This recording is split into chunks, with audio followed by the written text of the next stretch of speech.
This is a joyous sight. And here goes Mathieu van der Poel. Many looking around in disbelief. My, oh my, oh my. But behind the road is empty. Behind nobody is following. The number 1 is the number 7 in the group now. Here goes the world champion. He does it in style. Some style. Strade Bianche is back, one of the most exciting and visually stunning races on the pro cycling calendar. It's a fan favourite and a dream win for those vying for victory here in Tuscany across the white gravel roads. I have to say, it is one of my favourite races to watch. It is just such an exciting race, and if you want to watch it as well, make sure to tune in to GCN Plus, where we are showing the race live and on demand worldwide. But what are the key moments to look out for in the race? Where are those watt bombs dropped? And where is the difference really made? How do you win a race like Strade Bianche? In this video, we're going to find out. Let's dive in, Manon.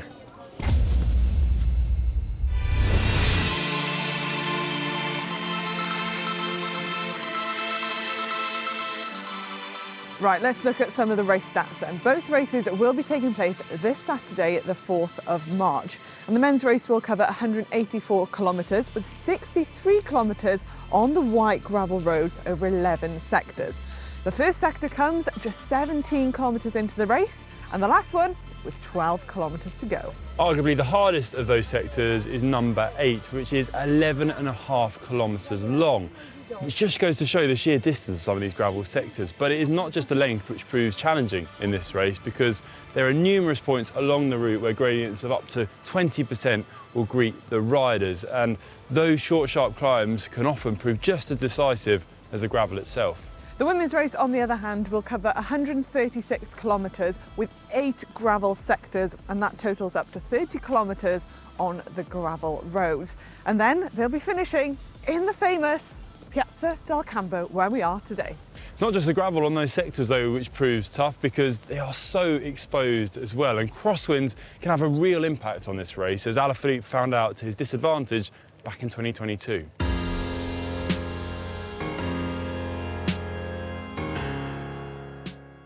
The racing usually begins to hot up here on the Martina Ingrania sector, a 9.5 kilometre section of gravel featuring 290 metres of elevation gain. It's a tough section that comes at 70 kilometres to go for the men and 60 kilometres to go for the women, and it barely features a flat metre. Yeah, it's often you see attacks here and riders start to up the pace as the early finale starts before the finish. Some riders choose to jump across to the breakaway, whilst other teams decide to up the pace and close the gap towards the break. This is a really key part of the race in both the men's and women's Strade Bianche, but I think for the men it's important because what follows after this is the Monte Santa Maria section, which only the men tackle, and that is probably the most feared sector in this race. It really is where the action starts. You have to be at the front, so positioning here is key to set yourself up for the Monte Santa Maria. Should we go see the next section? Yeah, let's do it. Perhaps the key moment for the men comes at Mont Saint-Marie. Yeah, the sector as a whole is 11.5 kilometres long, coming right after the San Martino Ingrania sector. And there's only a small bit of tarmac separating these two sectors, so it is a really key point of the race where splits do happen and the winning group forms. It is a long sector, but at the same time, it's the climb on it which proves decisive. And coming at the 50 kilometres to go mark, this is really where we see the finale start to hot up.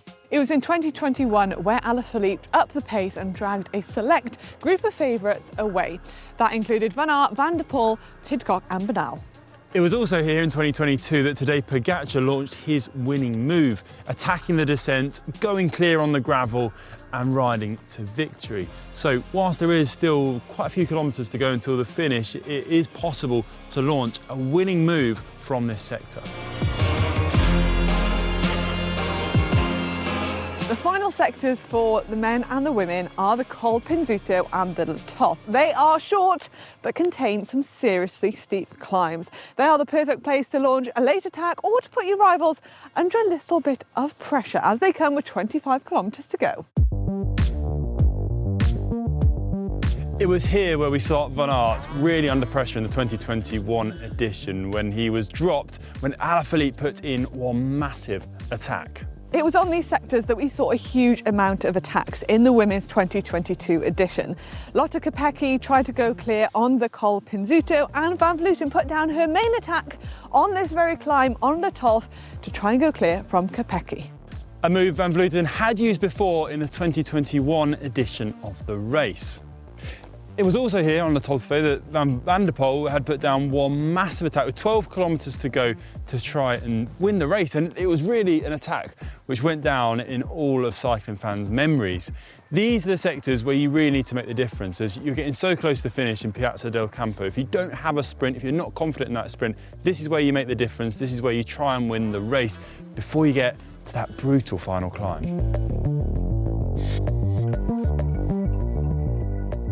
The final climb into Siena begins at 1 kilometre to go, but really the road has started gradually climbing back another 750 metres. Once the gradient kicks here on Via Santa Caterina though, it is an absolute brute. Average gradient of 12.4% for 500 metres, but with pitches of 16%.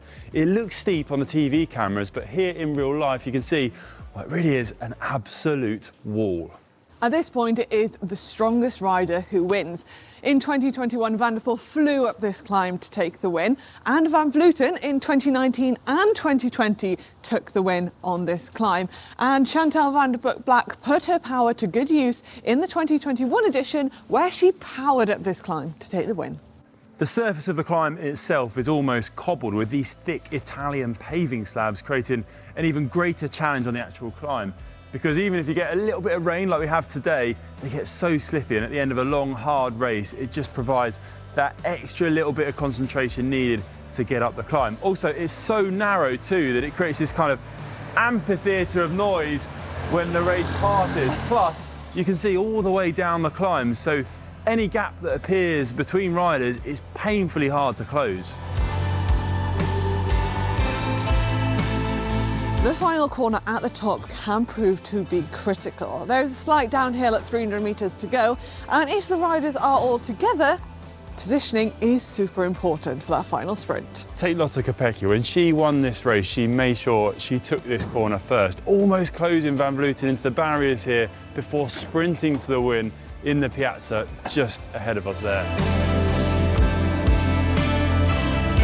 And that last corner sets you up beautifully for a win here in the centre of Piazza del Campo, a stadium made for noise. A classic finish, and part of what has made this race so special, I think. I mean, just look at it. It is absolutely beautiful. A real amphitheatre of noise that greets the riders when they come here to the finish. Yeah, but let us know down in that comment section below, where on the course would you choose to attack to win this race? I think mine would definitely be on that final climb. Not that I'm much of a climber, but there we go. But we are going to be showing both men's and women's races live over on GCN Plus worldwide, so make sure to catch all the action. Yeah, check it out, and if you did enjoy this video, please give it a big thumbs up. And right now, well, we're going to go and find ourselves some piadinas, I think, because whilst we're here, I mean, piadina pizza? May as well enjoy the food. It's like a toasted sandwich. It's absolutely, I just love them. I fancy a pizza. I'm going to have 5. Bit much.